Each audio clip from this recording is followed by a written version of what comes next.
کربلا میں 72 شہید ادھر کئی ہزار شہید تک بھی کربلا کا اثرات اس جنگ پر مرتب نہیں ہو سکتا تھا، کیونکہ کربلا کے وقت بنو امیہ کا باطل ہونا واضح اور ثابت ہو چکا تھا۔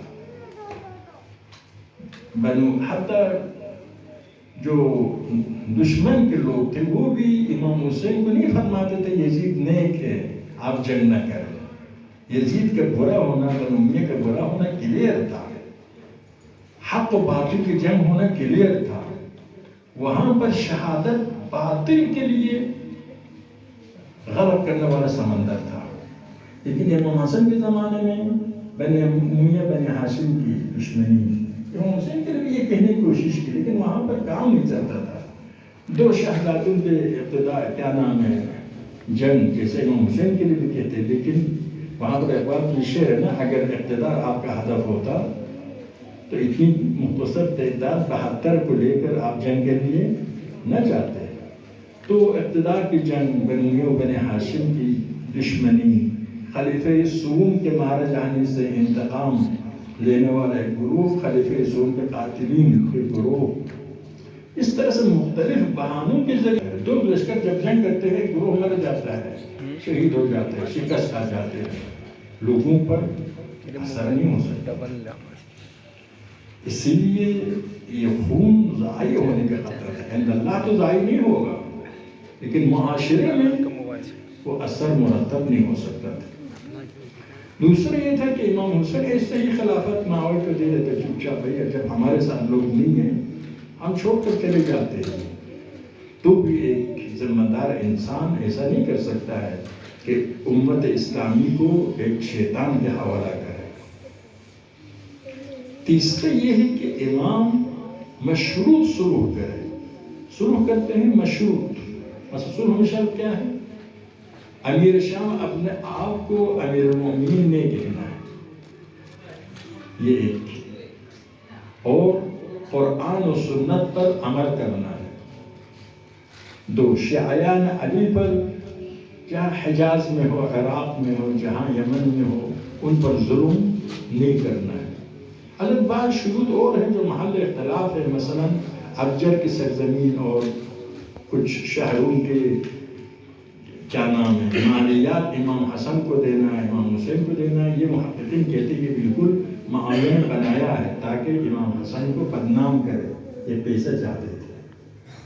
آپ بہت سے دیکھیں گے واقعات امام حسن کو بدنام کرنے کے ہر ممکن معاویہ نے کوشش کی تاکہ یزید کے لیے اور اپنے لیے جواز پیش کرے معاشرے میں۔ یزید کو اقتدار پر لانا تھا تو امام حسن و حسین کو ان جیسا، ان کے مقابل میں امام حسن تھا، جب تک امام حسن تھا، امام حسن کو بدنام کرنے کی ہر ممکن کوشش کی۔ مثلا اتنی عورتوں کے ساتھ شادی کی، 200 300، ہمارے مولانا بھی خوش ہو جاتے ہیں کہ اتنی شادیاں ہوں گی، ہمارے لیے بھی بہانہ مل جائے گا۔ تو جبکہ اگر امام نے اتنی شادیاں کی ہوتی تو بچے تو ہونے چاہیے، کہاں وہ بچے؟ امام حسن کے فرزندوں کے تعداد سے پتہ چلتا ہے اتنی بڑی تعداد میں شادیاں نہیں کی ہے۔ معاویہ کوشش کرتا تھا امام حسن کو متہم کرے تاکہ اپنے یزید کو لوگوں کے درمیان نہ کہ یزید عیاشی کرتا ہے تو امام پیغمبر کا نواسہ بھی تو ایسا تھا، کیونکہ معاہدے میں کیا تھا کہ یہ امیر شام اپنے بعد کسی کو جانشین مقرر نہیں کرے گا اور جانشین کا مسئلہ شورائے مسلمین پر چھوڑ دے گا۔ بعض روایات میں ہے کہ جانشین امام حسن ہوگا، پھر امام حسین ہوگا۔ تو اس قسم کی باتوں میں یزید کو بھی اہل بنانے کے لیے امام حسن کو بدنام کرنے کی کوشش کی۔ ان میں سے ایک یہی پیسہ کا مسئلہ بھی ہے کہ اس عہد نامے میں یہ ہے کہ فلان شہر کا مالیات امام کو دیا جائے گا، لیکن بہرحال وہی پہلے تو شرط کو اپنے کتاب خدا پر عمل کرے گا، سنت رسول پر عمل کرے گا، اپنے آپ کو امیر المومنین نہیں کہلائے گا۔ معنی یہ کہ یہ صلح نامہ ہے، تمہاری خلافت برحق سمجھ کر یہ صلح نہیں ہوا ہے، ورنہ اگر خلافت برحق ہو جاتا تو امیر المومنین کہنا صحیح تھا۔ تو اس طریقے سے شرط کرنے کے بعد اس نے کوفہ آیا، کوفہ آ کے کیا کہا یہ سب کے سب میرے قدموں کے نیچے ہے. تم کوفہ والوں کے نہ چاہتے ہوئے خلافت حکومت مجھے مل گئی. میں تمہارے لیے نہ نماز کے لیے، نہ روزے کے لیے، نہ حج کے لیے، نہ زکوٰۃ کے لیے جنگ نہیں لڑی ہے. قدرت چاہتا تھا، قدرت نہیں. اپنی ماہیت ظاہر کر دی. اس سلوک کی وجہ سے معاویہ کے چہرے کے اوپر سے نقاب اٹھ گیا. بعض اوقات کہتے ہیں غیر مکتب اہل بیت والے کہ دو مسلمانوں کے دو گروہوں میں درمیان صلح ہو گئی. نہیں، حق و باطل میں صلح معنی نہیں رکھتا ہے. یہاں پر امام نے اس صلح کے ذریعے پردہ اٹھایا. امیر شام نے خود کھل کر بولا کہ میں اس شرع پر عمل کرنے والا نہیں ہوں. اگر اس شرع پر عمل کرتا تب بھی امام حسن کا مقصد حاصل تھا. امام تو چاہتے ہیں کتاب خدا اور سنت رسول پر عمل ہو جائے. اگر اس شرع پر عمل نہ کرتا تب بھی امام کا مقصد حاصل تھا کہ مسلمانوں کو پتہ چل گیا امیر شام کس قسم کے ہے. معاہدہ کی خلاف ورزی عرب کے مشرکین بھی نہیں کرتے تھے. اس نے دوسرے دن ہی اعلان کیا میں اس معاہدے کا پابند نہیں ہوں. اقتدار چاہتا تھا. اس طریقے سے کامیابی جو ہے نا، بعض اوقات عسکری کامیابی ہوتی ہے، بعض اوقات مقصد کی کامیابی ہوتی ہے.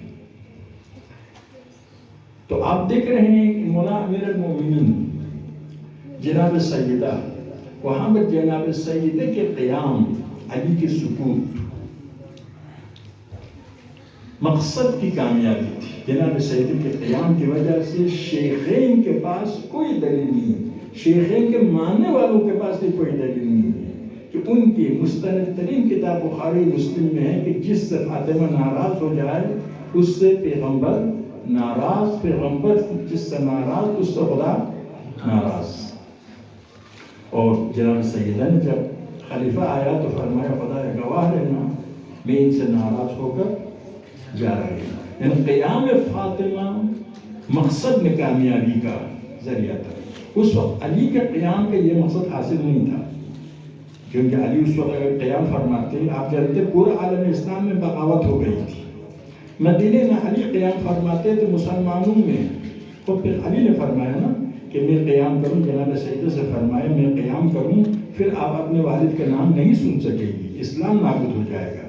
علی کے قیام اسلام کے مفاد میں نہیں تھا، اسلام نابود ہو. خود علی فرماتے ہیں وَلَقَدْ رَأَيْتُ رَاجِعَةً مِنَ النَّاسِ يَدْعُونَ إِلَى مَحْقِ دِينِ مُحَمَّدٍ فَرَأَيْتُ إِنْ لَمْ أَنْصُرِ الْإِسْلَامَ وَأَهْلَهُ أَرَى فِيهِ ثُلَّمًا وَهَدْمًا تَكُونُ الْمُصِيبَةُ أَعْظَمَ.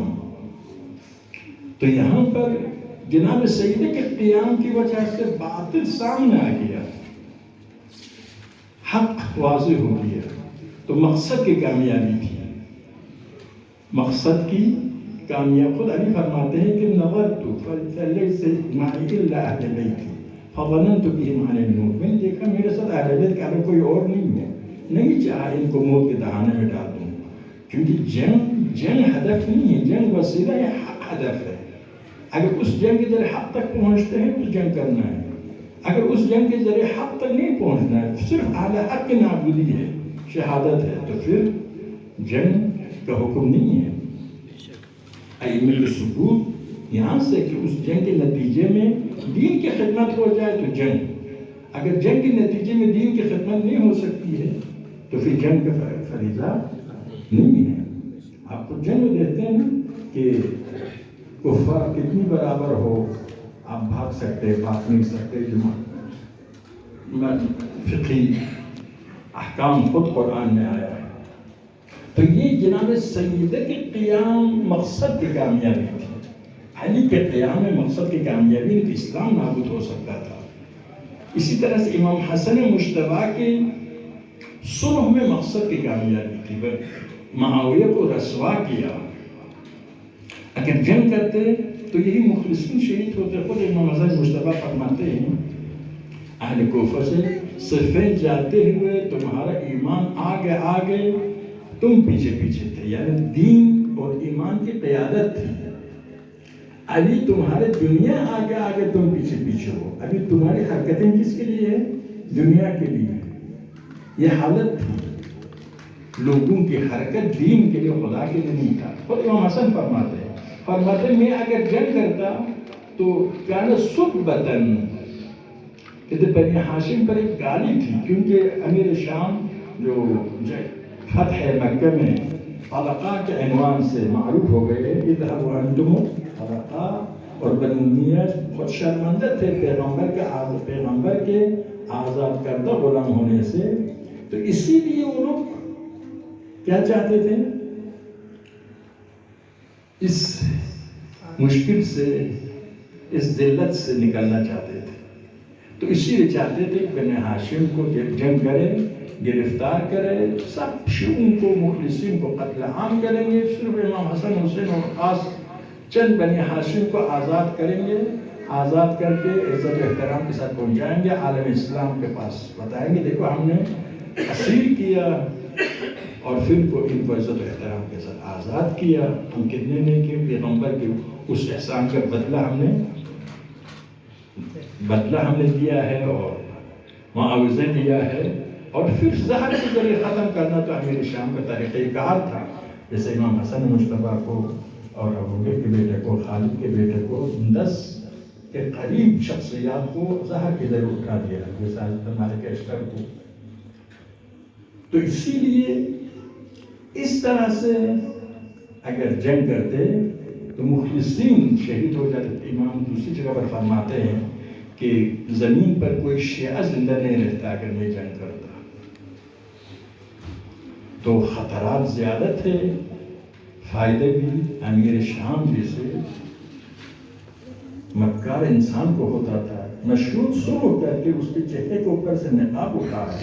جنگوں میں ایک عقب نشینی ہوتی بہتر حملہ کرنے کے لیے، ایک عقب نشینی تھی بہتر حملہ کرنے کے لیے. رہبر انقلاب ایک جملہ ہے، نرمی سے قہرمانانہ.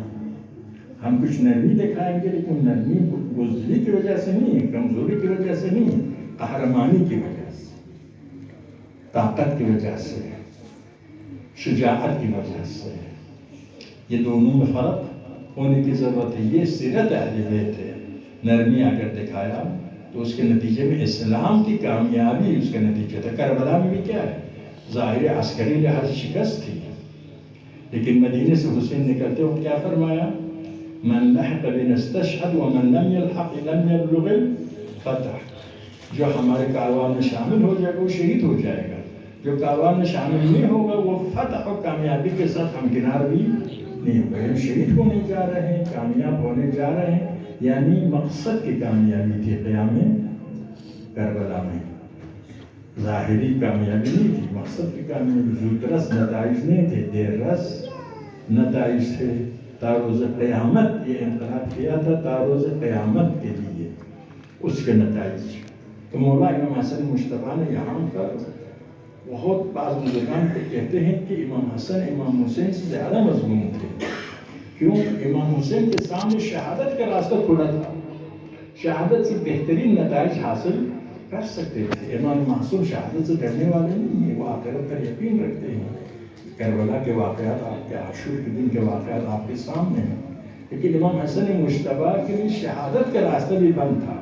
اس وقت شہادت اسلام کے مفاد میں نہیں تھا. بنیے کے لیے میدان خالی ہو جاتا تھا. وہ جتنا اسلام کو نقصان پہنچا رہے ہیں ان کے لیے زیادہ آسان ہو سکتا تھا. زیادہ آپ کو زحمت نہ دوں. خدا بحق محمد بحق امیر المرسلین بحق شہداء والصالحین. خدا تو رحمان ہے، تو رحیم ہے، تو قاضی الحاجات ہے، تو مجیب الدعوات ہے. خدایا مولا امام حسن مجتبیٰ کا واسطہ، سب اکبر پیغمبر کا واسطہ، علی مرتضیٰ فاطمہ زہرا کے نور چشم کا واسطہ، حسین کی برادر گرامی کا واسطہ، ہماری تمام حاجات شہر کو پورا فرما، ہماری نمازوں کو، روزوں کو، عبادات کو قبول فرما. خدایا ہمیں راہ اہل بیت کی معرفت، راہ اہل بیت پر ثابت قدم، راہ اہل بیت پر چلنے کی، راہ اہل بیت سے دنیا کو آگاہ کرنے کی اور دنیا کو راہ اہل بیت کی طرف لے جانے کی اور دنیا کو مہدی فاطمہ تک پہنچانے کی توفیق عنایت فرما.